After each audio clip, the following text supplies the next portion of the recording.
Good morning, good afternoon, and good evening, and welcome to our 6th Webinar Wednesday series. Shalom, bonjour, and hello to all of you who have registered from around the world, to be exact, Israel, England, and the United States.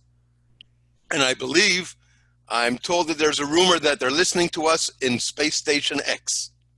I am Mark Mendleson, the Chief Executive Officer of the Canadian Associates of Ben-Gurion University, and it is once again my pleasure and honor to be moderating today's program.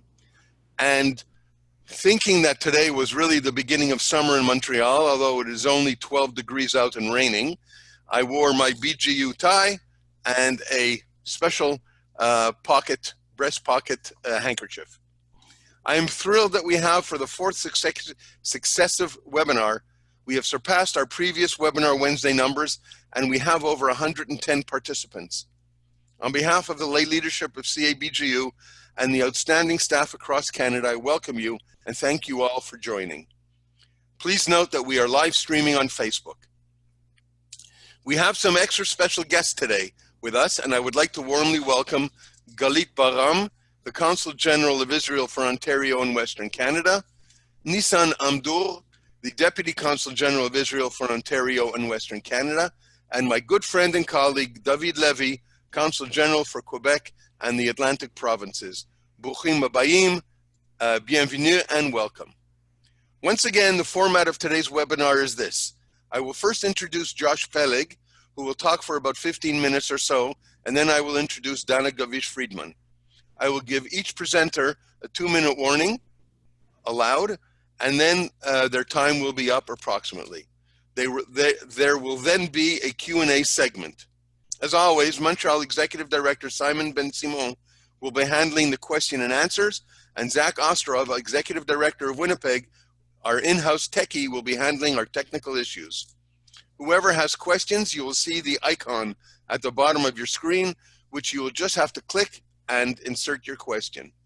The topic of today's webinar, Rebooting the Startup Nation, is a bit different from our past ones, which really have all featured the outstanding scientific research being carried out within the portals of BGU.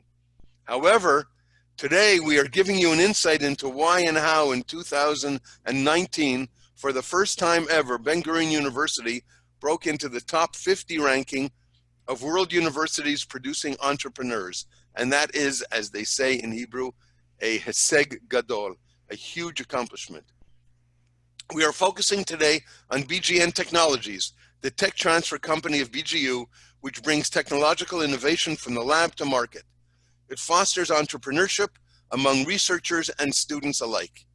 It is now my honor to introduce Josh Peleg, really known as Josh Brooks, formerly from Winnipeg, so we have to take ownership of him, the new Chief Executive Officer of BGN Technologies, who was recently appointed to the position just a few months ago, one of BGU's newest and outstanding hirings. Before joining our university, Josh has held a number of senior executive positions in the AgTech, which stands for Agricultural Technology, and Biotech industries, including as Chief Executive Officer of the internationally known Israeli seed company Zraim. He has served in the Israel Diplomatic Corps and was the Economic Attaché of Israel to Mexico. He is a member of the Israel Bar Association, having graduated law school from Hebrew University. We will not hold that against him. I actually studied Hebrew U as well. Josh, the mic, computer screen is all yours, and welcome. Thank you very much, Mark, for that lovely introduction. Full disclosure, I was actually born in San Francisco, but my family is indeed from Winnipeg, and I've spent many a summer and unfortunately a winter or two there as well. So I know what the temperature at the corner of Portage and Main is like in the middle of February. And when I heard that it was 30 degrees today in Winnipeg, I didn't understand if that was above zero or below zero. So during the question time, maybe somebody could make that clear to me. But I'm here to talk about, not myself, but rebooting the startup nation and Ben-Gurion University's role in this project. So let me give you a few words about Ben-Gurion University for those of you that are less familiar with what we do here. Ben-Gurion is a large university. We have 20,000 students, but it's also a young university. It's only 50 years old. So that's an impressive number of students, and that has actually tripled in size over the last 20 years. Today, we are the third largest university in Israel, on our way to becoming the second largest university, probably within the next decade. 35% of the students here at the university are doing advanced degrees, and perhaps most impressively and most relevant to the startup nation, fully 1/3 of all the engineering researchers at Israeli universities are here at BGU. So that puts us in a unique position to really capitalize on this incredible brain power and develop the technological innovations of the future. I'm the CEO of BGN Technologies. We are the technology transfer company of Ben-Gurion. For those of you that aren't familiar with technology transfer companies, I'll tell you a little bit about what we do. First of all, we bring the technological innovation that comes out of the university and its researchers to the market. We look at the new discoveries, new technologies that are coming out from all the different faculties here. We decide which ones can go forward to become patents. We commercialize those patents. We look for partners who want to license them, large companies, or we set up startup companies around those patents, and we send out that technology to the world. We also create an ecosystem of industry and academia collaboration. We work very closely with many of the large Israeli companies, but also multinational companies that have come here to Beersheba to work closely with the researchers of Ben-Gurion University. This is a very important part of building the ecosystem of the Negev and of Ben-Gurion, but it's also an important part of building the startup community in Israel. I'm going to touch upon that a bit later. Finally, BGN supports the rapid growth of the tech scene here in the Negev. For those of you that haven't been to the Negev or haven't seen pictures of the Negev, we are in fact the desert, and we are not in the center of the country. So the development of this area is of critical importance. It was not only the dream of Ben-Gurion himself, but it is actually a very current a matter of a lot of discussion, a priority of the Israeli government to further develop the Negev region and Beersheba as the main city and the hub of everything that happens here. So BG Negev is important in terms of attracting entrepreneurship, attracting companies into the ecosystem. We set up, and we're partners to setting up accelerators, technological incubators, and business hubs all here in Beersheba. We have, in the history of BGN, we have launched more than 100 startup companies based on our innovations. We have raised approximately $500 million in external funding for those companies and for research here in the university. Those companies are employing about 1,000 professionals, which is a considerable number, and it's a considerable contribution to the business community, to the ecosystem here in the Negev. And as I said before, we are partners in setting up regional technology accelerators and incubators and innovation hubs, all meant to develop this area and develop specific fields of research, such as cybersecurity, such as fintech, desert tech, and others here in the region of Beersheba. So why reboot the startup nation if everything is going well? And everything seems to be indeed going well. If we look at the statistics for 2019, we see that it was a record year for investment in Israeli high tech. $9 billion were invested in high tech companies in Israel. It was also an incredible year for exits for many of these companies, over $21 billion in exits. If we look back a decade ago to when the Startup Nation book came out, we see that that has increased over 800%. So by all accounts, or at least by these accounts, the Startup Nation looks to be pretty healthy and chugging along. So why the need to reboot? Because if we actually look and we dig a little bit deeper into the numbers, into the statistics, we see that the money and the attention is not going necessarily to new startups. And I'm going to show you a graph. Don't be scared of the numbers or the graph. I'll explain it. We will see the blue line that in 2014, 1,400 new startup companies were established in Israel. And in 2019, only 800 were established. So that's a considerable decrease. And if we look at the net number of startups, in other words, startups that were established, subtracting the ones that were closed down, we see that there's also been a decrease in net startups to about 360. So there is a trend here of the last 5 years where less and less new startups are being established. Why is that? And should we be concerned? So I'll give some of the explanations as to why there are less startup companies being established in Israel, and we'll talk about why we should or should not be concerned. First of all, part of it is good news. It's a sign that the high-tech ecosystem in Israel is actually maturing, that the VCs, the venture capital funds that were here and were investing in startups and promoting that whole industry and allowing for more and more startups to start, they've matured. They have better indications of what is a good investment, what is more of a risky investment. So they're a little bit less likely to put money into very, very risky investments, which means that the companies that probably wouldn't make it anyway are not being started up right now. Josh, please share your screen. My screen is not being shared. Right. Thank you. So you've not seen anything yet? Not yet. Okay. Let me try that again.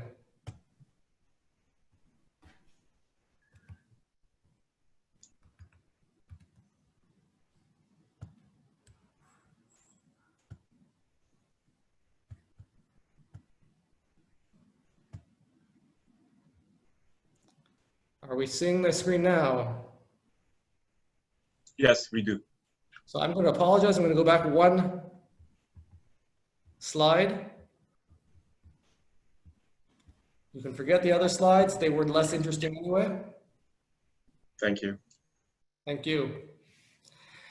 This is the graph I was talking about, and you can see here the downward trend of the number of new startups. Again, 2014, there were 1,400 new startups. In 2019, there were about 430 new startups. I'm sorry, there were 800 new startups, if you look at the left side here. I'm going to explain why there are less startups being established. As I said before, the VCs are better at picking out the winners, and they're less likely to invest in the losers. As a result of the success of Israel in the last 10 years in setting up startups, there are actually more companies now in what they call the growth stage. These are companies that have already successfully received investments. They are now growing as a company. They have a product. They're probably selling it. These are companies that investors tend to prefer because the risk versus reward ratio is better for them. So a lot of the money is going, actually the majority of the money is going to these companies, which means that there's less money available for the seed stage funding for those very early stage startups. And finally, there's the chronic problem that we are the victims of our own success, and we simply do not have enough engineers and qualified people to meet the demand here. By some accounts, it's up between 15,000 and 18,000 people that of skilled manpower that we are missing here in Israel. And that means that the limited manpower that we have will go to companies that can pay the better salaries, which tend not to be the startups and tend to be the more mature companies. So that's another problem the startups are having. To top it off, we have COVID-19.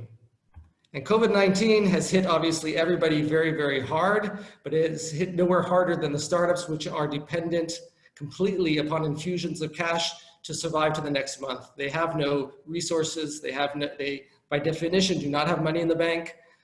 They need the money in order to move forward. And by this survey, we can see that 65% of the Israeli tech startups that are small say that within the next 6 months they will have to close down, which is a very frightening number.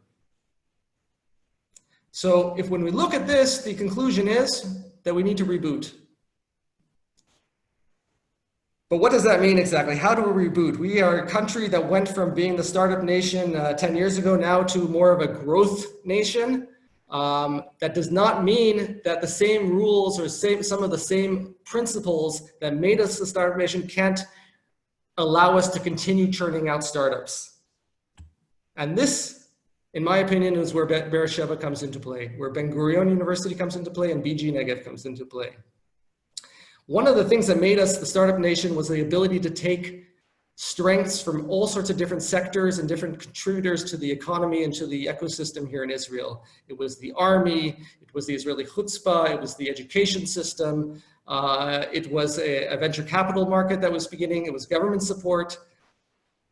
If we look at that and we see what is going on now in Beersheba, we see that many of the same elements are in place. We have some of the leading researchers here of Israel are here in Beersheba. We have a high-tech park, which I will show, which was developed here, which now employs thousands of people.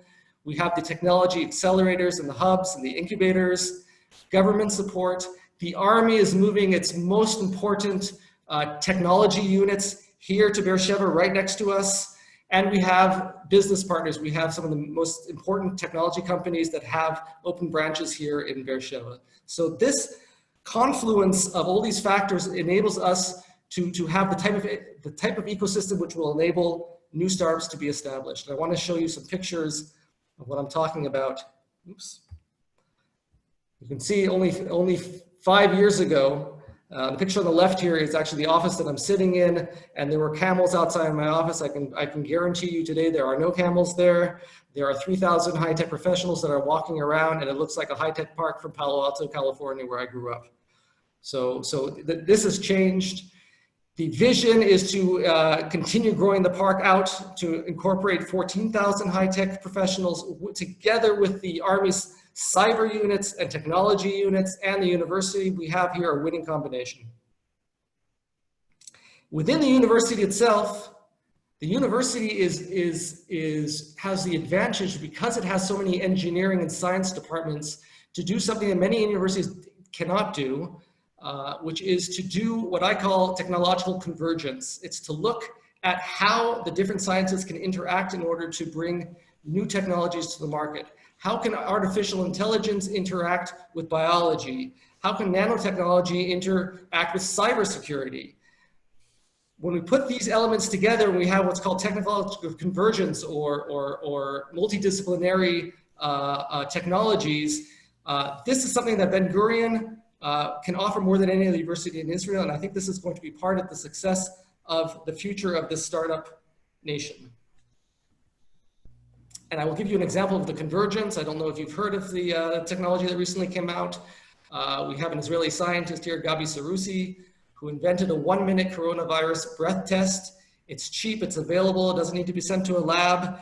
It is not based on chemistry or biology. It doesn't use PCR, it doesn't use reagents, it uses electronics. It measures the spectrum that the virus emits. This is a great example of this convergence I'm talking about, taking somebody who comes from a completely different field of electrical engineering, putting him in charge of a project to develop something with health applications and with biological applications. And this is a technology which is making a lot of buzz now. We are raising capital for it.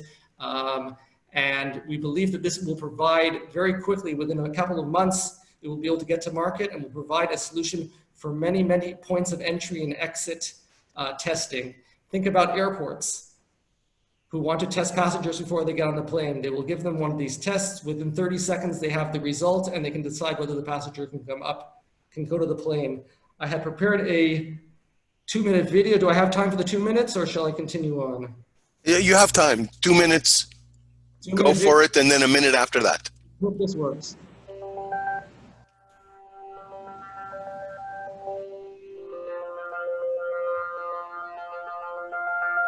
After the individual breath into the breathalyzer, the species from his mouth, including the viruses, attach to devices on this chip.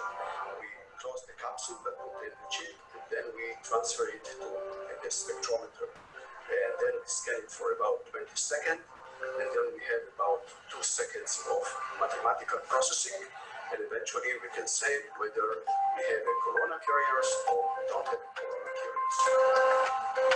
This invention will be fulfilled at the point of entries, namely airports, cruise ships, companies. So we are going to position in those point of entries many machines. Each machine will have a throughput of about 4,000 people a day. We believe that we will do the validation within a few weeks from now, and then we have to go through process.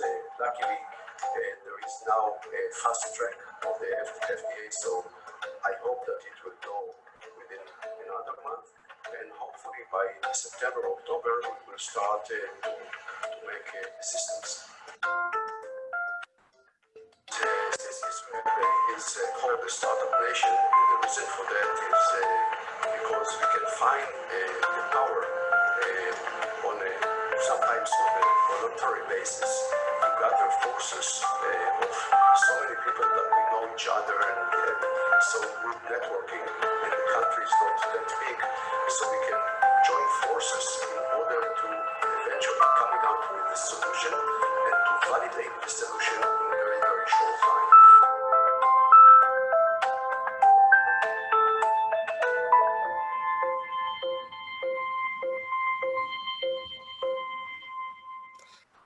The one, Josh, you have 1 minute to so finish. the one use that, thank you, the one use that Gabi did not mention has to do with the NHL playoffs. And I leave it to you and to the Canadian friends here to make sure that once this technology is available, it finds its way very quickly to the NHL. I'm anxious to see the Jets win it this year. Thank you very much. Thank you. Simon, can you put me on? You are on, Mark. You can see me? Ah. Josh, tremendous. Welcome to the family. And we're doubly proud that you're a Canadian to boot. Whether you were born in the States or not, irrelevant. It is now my pleasure to introduce Vice President of BGN Technologies, Dana Gavish Friedman. Dana and I met a couple of years ago and instantly hit it off. Another outstanding signing on the part of BGU. She is also the head of a special BGU initiative called Yazamut 360, where she is responsible for connecting all entrepreneurial activity across the university, providing tools and strategies for students and researchers. She holds a BA and Executive MBA from the Hebrew University, where she was also head of their entrepreneurial company. She was also a producer of TV news on one of Israel's most important news channels.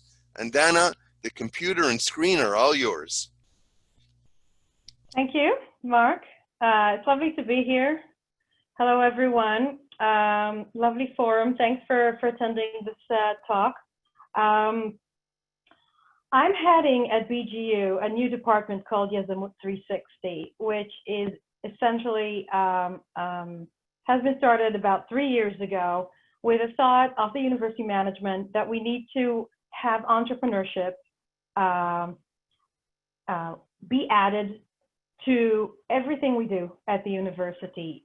Where it is from researchers to students to the staff of the university. We think that entrepreneurship is a set of skills that needs to be entered, taught, used in everyday life, and also needs to be added as a special layer of learning. And this is something that is kind of unusual for a university to simply decide to take upon. What we've been doing over the past 3 years is starting a new entrepreneurship center, entering new programs, academic and non-academic.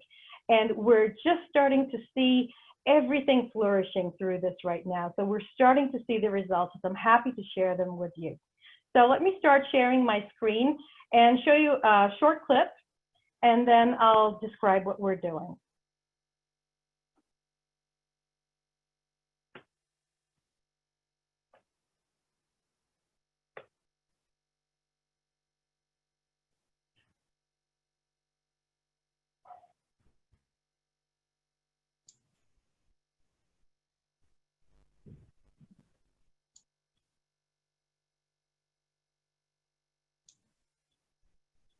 There's no sound, Dana. No sound? Yeah, I wonder why. Let's see if I can get the sound getting. Shouldn't be a problem.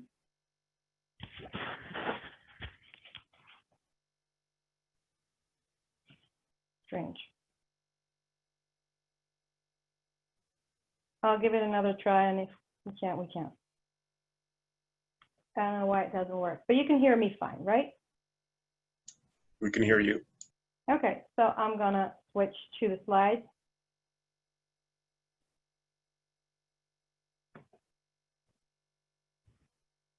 And we'll start. So as I was saying, universities need to move with time. It's quite clear that we need to kind of change what we teach. We need to move with time and better prepare the students for the day they leave the university and look for job opportunities. And by entering entrepreneurial skills into what we teach them, I think we are able to give them a better chance at getting better jobs and a better future eventually. And this is the mindset that we use at Yazamut 360. Now, first of all, I should probably explain the word Yazamut is the Hebrew word for entrepreneurship. The French word is just too long, so we chose to use the Hebrew word instead. And for us, the definition of entrepreneurship is really a set of skills. This is a toolbox that we need to help our students acquire while they are busy doing their academic studies and their research. It's simply not enough. We'd like to see them work in teams, produce projects, learn new storytelling, how to produce excellent work in teams. And this is what we're trying to create as an add-on to what they're being taught today. So the vision is to really make BGU, Ben-Gurion University, a synonym for innovation, entrepreneurship in Israel and internationally.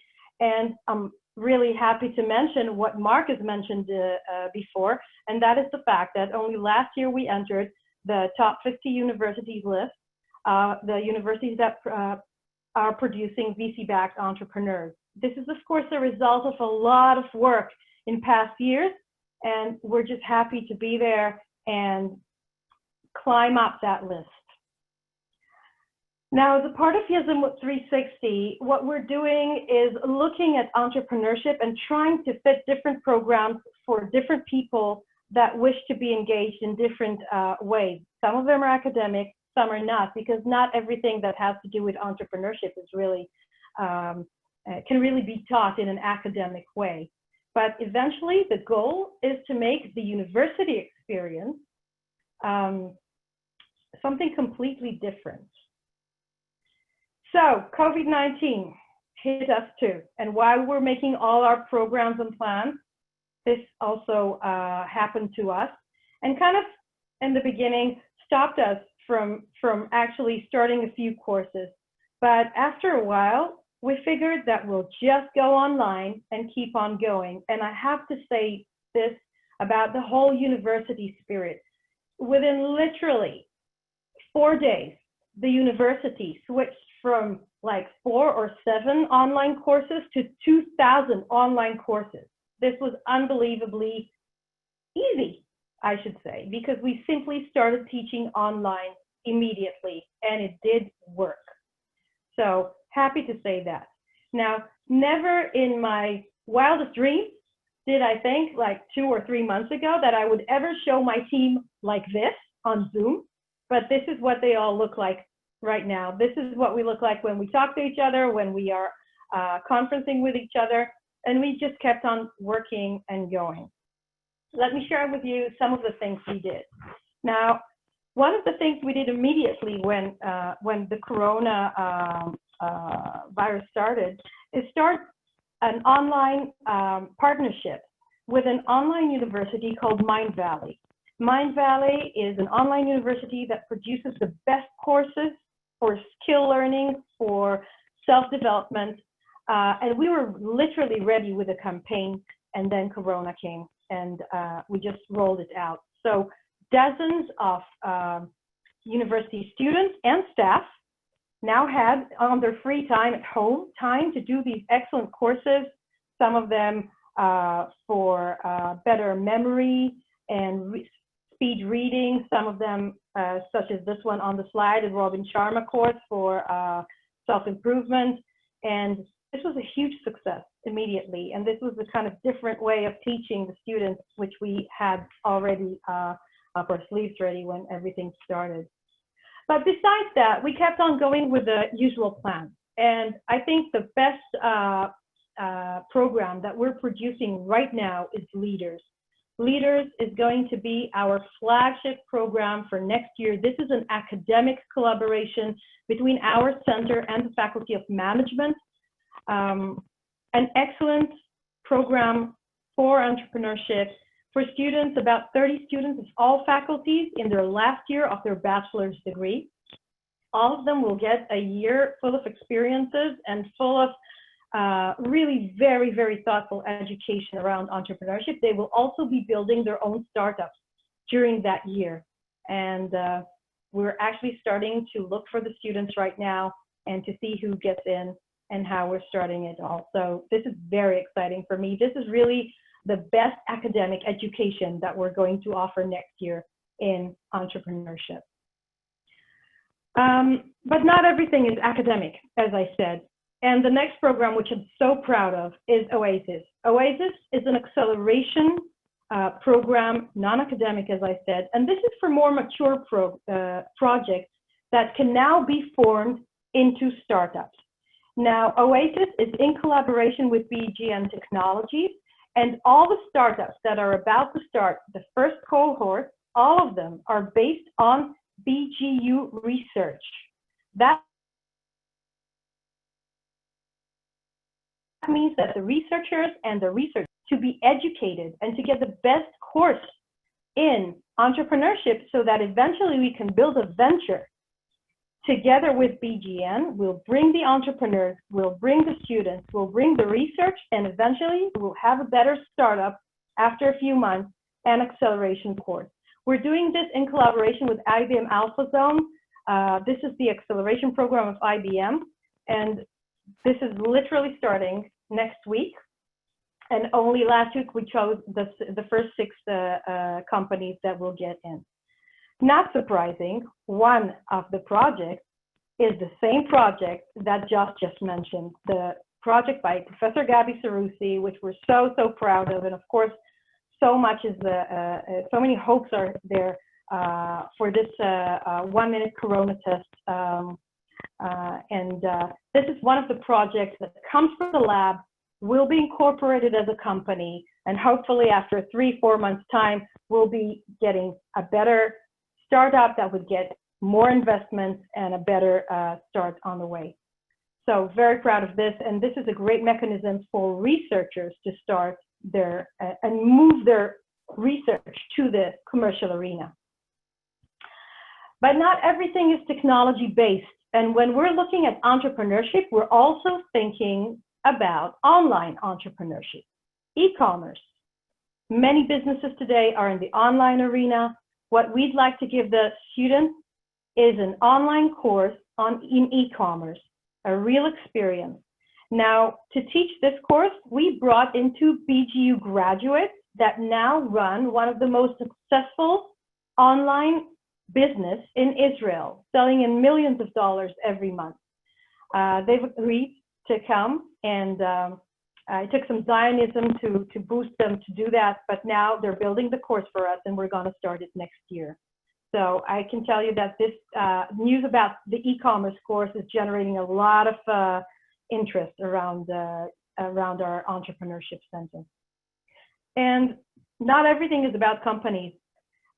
Some people would just like to be educated and get those entrepreneurship toolbox and skills. For that, we've created the TAPAS program, a set of meetups with the best lecturers in Israel that can simply educate whoever comes in, and they learn storytelling, standing in front of an audience, 3D printing, how to present yourself into social networks, all those tools that are needed today in today's life and that we all use. So that would be your TAPAS, and you're always welcome to join in any of the meetups. They can also be on the website. One of the things that was really clear to us from the very beginning is that we just don't know everything that's been going on the campus. It's especially true when it comes to entrepreneurship. That is why we have been joining the various entrepreneurship communities and helping them out, because students start their own communities, and those communities are based on their own interests. We're here to help and boost them. So different communities, some about neurotechnology,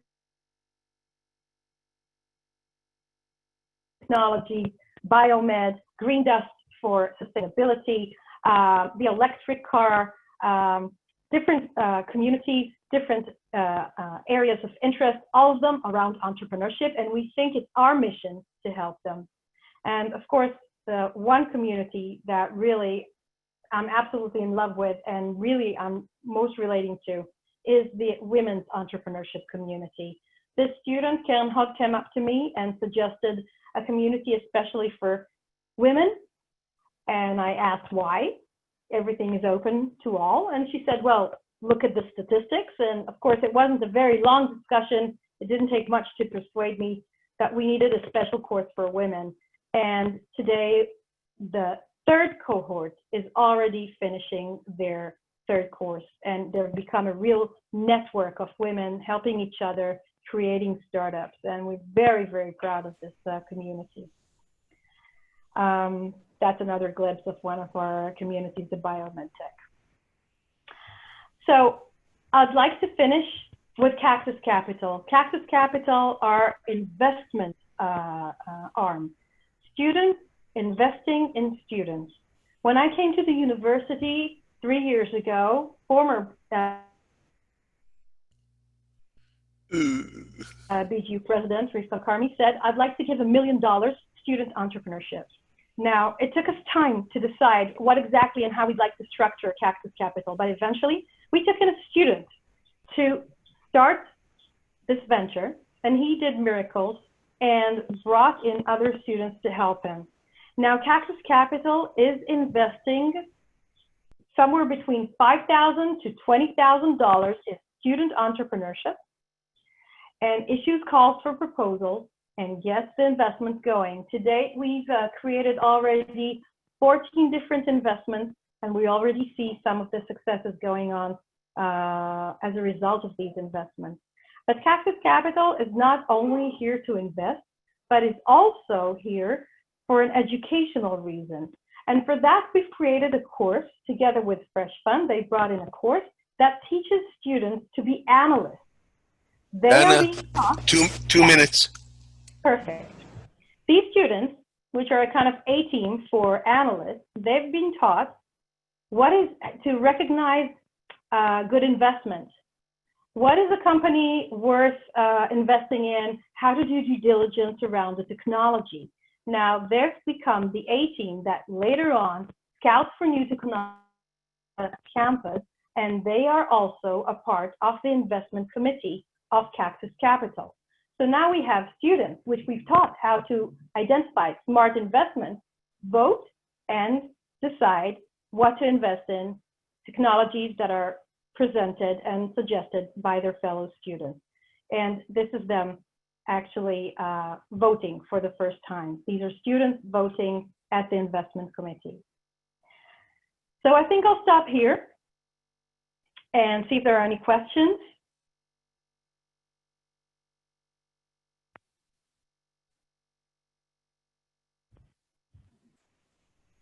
Yes, thank you very much, Dana. And thank you, Josh. I will take over the question period. For Josh, from Adrian Cantwell, is it possible to give a geographic breakdown of the source of the VC funds? What proportion is coming from overseas? So that's a tough question to answer. I'll tell you why. I mean, the number that I know is over the last decade, about between 10 to 15% is from Israeli funds, which would mean that the rest is coming from overseas. But we need to understand that a lot of these funds are actually international. So they'll have a branch here in Israel, they'll have a branch overseas.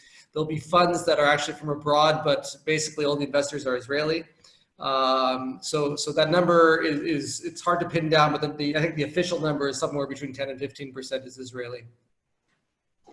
Great, thank you very much.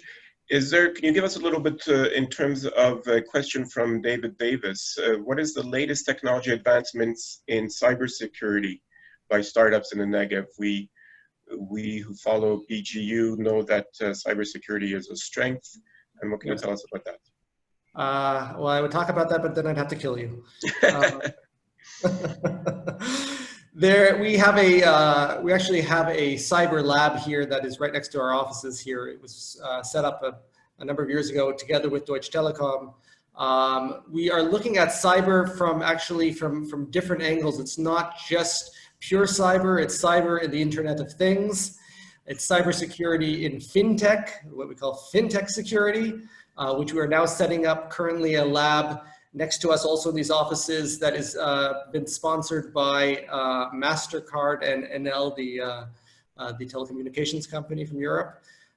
So they'll be looking at the financial side or the fintech side of cybersecurity, cybersecurity for autonomous vehicles. How do we ensure that autonomous vehicles are not hacked or that are not programmed somehow to cause accidents? So I think that it's become a field that has taken a very, very broad sort of horizontal approach now. And I think the interesting work is being done on how to take the basics of cybersecurity and apply it to a whole bunch of different technologies now. Great, thank you. We have a related question from David Nesri in Montreal. Can you expand on the smart mobility projects and tech transfer? You referred to it in cyber, about cyber. Yes. I'll tell you honestly, that's actually that's a field that I'm going into as of next week. I have a sort of a deep dive. I don't feel like I have enough information to share that right now. Okay, thank you. Dana, for a question for you from Vancouver. Is the Yazamut program unique, and how does it compare to programs in other universities? And are there comparable programs outside of Israel, or is it specifically an Israeli model? Well, first of all, thanks for the question. I think it's unique because the university is unique. Let's start with that. The truth is that I came to the university long before other universities started thinking about having their own entrepreneurship center, or most of them in Israel. Some of them were known for a lot of entrepreneurship and student entrepreneurship, but in very, very specific programs. And then I didn't mention it, but I did come from the Hebrew University after many years there. And I just came to BGU and realized that there's a kind of vision and mission that is combined in whatever people do there that was really appealing to me, because Ben-Gurion University is at the Negev with a mission and as an anchor for regional development. This is something that at HebrewU, for example, I never heard, and it's just not the mindset. So when I came to BGU and it was clear that we need to start entrepreneurship there, when we think entrepreneurship, we think, how do we help the Negev flourish, the desert bloom? That means, how do we create job opportunities for students? How can we connect them with the high-tech park? How can we give them better skills to be hired by companies or to start up their own companies and create a whole community in the Negev? So when you have this kind of mission in mind, I think that when you start the program, you kind of know why you're there. You know why you're coming. You know why you wake up in the morning and come to work. You need those startups, not just because you want the students to succeed or to have money or have their exit. You need the startups because you want them in the Negev and you want the desert to bloom and you want a high-tech community around the university. And that's my real mission. So I think in that sense, we're very different from other entrepreneurship centers because we kind of we know what we're here for. And it's a big mission. It's going to take a while. But going back to Cactus Capital, for example, I don't know any other Israeli or foreign university that decided to give $1 million to student entrepreneurship. And then we built this whole structure around Cactus Capital, students running a fund that invests in students, and the students make the decisions. And we now, after 2 years of working this thing, we see the results. because now we have 3 companies that already get second round investments, and we see these things actually moving forward in the right direction. So we're saying, okay, this is probably telling us that we're choosing them correctly. We're making the right investments. So now we have a future for these guys, and they have a great future, and they're still in the negative, which makes us really happy. So this, obviously, entrepreneurship is a very, very long process, but I think we have the right seeds, we'll have the right education in place, and we'll get the ball rolling for a big high-tech community, I think. And some of it is also based on our research, which is fantastic, bringing it to market. Great, thank you. Well, 2 related questions. One is, you know, we're very proud of BGU. Would you say that the BGU student is a different type of student than other Israeli universities? I would say that the students are, first of all, they're so smart. Honestly, these guys are brilliant. The students I meet, they are hardworking. They're willing to go the extra mile, and they are really, really so inventive and smart. I'm experiencing this now because I'm working with students that are running the fund, and they're very, very impressive. The second thing is that, of course, because of the fact that BGU is slightly distant and is in the periphery, and I think that the students, they have their own community life, which is kind of different than being in the center, than being in the big city. They're in Beersheba, they have their community, and they invest much more time, you know, mingling and thinking together. And I think that creates a different atmosphere. One more related question. Does the fund, does it also get involved in the humanities or social sciences in terms of social entrepreneurship? Social entrepreneurship is something that we care deeply about. And the fund has its own track for social entrepreneurship. So we already have, I think, 3 or 4 different companies or projects that are social entrepreneurship, and we've invested in them because we think this is one of the biggest agendas of the university. So the answer is yes. Thank you. Josh, a question from Winnipeg. Can you talk a little bit about tech transfer in hydrology, water, agriculture, and the human consumption of water in arid countries? I thought I was going to be asked about where you could go skiing anywhere in Manitoba. Okay, that's fine. That's fine. Yes, so it's a little hotter here than it typically gets in Winnipeg. We have the Israeli Water Institute is located in the campus of, in one of our campuses of Ben-Gurion University. We have a separate campus, which is in stable care, which is where Ben-Gurion spent his last years, where he's buried. And there, that is really, you feel the desert in stable care, and the researchers there are researching everything from new types of membranes to how to better utilize water, better desalinate water. There's a lot of projects going on there. It is connected to the entire field of desert research and desert sustainability, which has a connection with water, with energy, and with agriculture. So this, one of the ways we are positioning ourselves going forward in order to sort of create a new multidisciplinary look at desert studies is to take all the things that are going on in different faculties, including the engineering faculties, and put them together with the agricultural faculties and with the Water Institute, and create this topic which is called Desert Tech. And Desert Tech is connected to sustainability. As the world becomes more arid, as there are less arable lands available for farming, how are we going to continue to grow crops? How are you going to utilize the relatively limited arable land in order to produce more yields than we do today in order to feed a growing population? And these are all topics that we're touching on here. Great, thank you. A question to both of you, actually. Can you expand on pharmaceuticals and biotech from your various perspectives? Sure, I'll start with that one. So we have a lot of activity in biotechnology here in biopharma, as we would call it. We have the National Institute of Biotechnology in the Negev, which was established at Ben-Gurion University.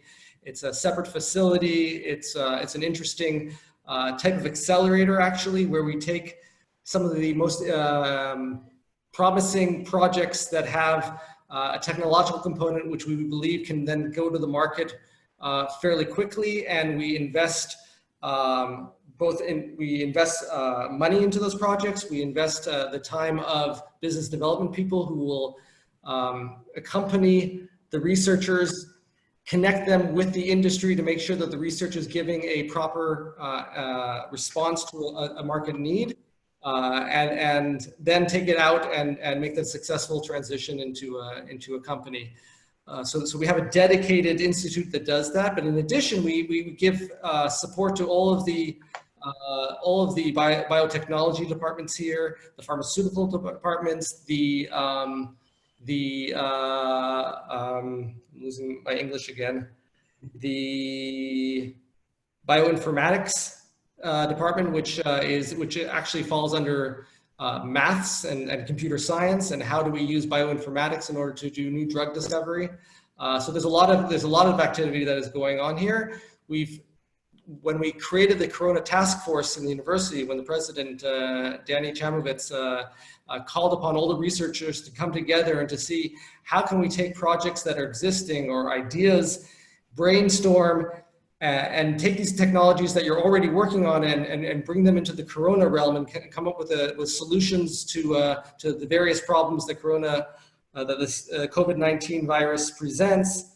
A lot of the work that was being done in the field of biotechnology and pharmaceuticals started to look at at COVID-19, and we've come up with a number of very interesting solutions. Professor Sarusi's was only one of them. There's a number of other ones which include diagnostics, which include therapeutics. So there's quite a bit of work that's being done. Sorry if I dominated that, Donna. Great, thank you. Over to you, Dana. No, I think that was a perfect answer. Okay. There's the two related questions in terms of, is there an opportunity for foreign entrepreneurs to participate in such programs? And related to that, is there a need or an interest in partnering with Canadian universities around tech transfer and entrepreneurship? Sure. So first of all, there was a question before that I kind of didn't answer. It was also related, I think, somehow to foreign students or something like that. Well, in essence, we had a course ready for foreign students in entrepreneurship and robotics and AI. It was ready. We were working on it. It was ready. It was supposed to start this June. And of course, we never got to actually start it, but we still have those plans and we'd still like to see it happening.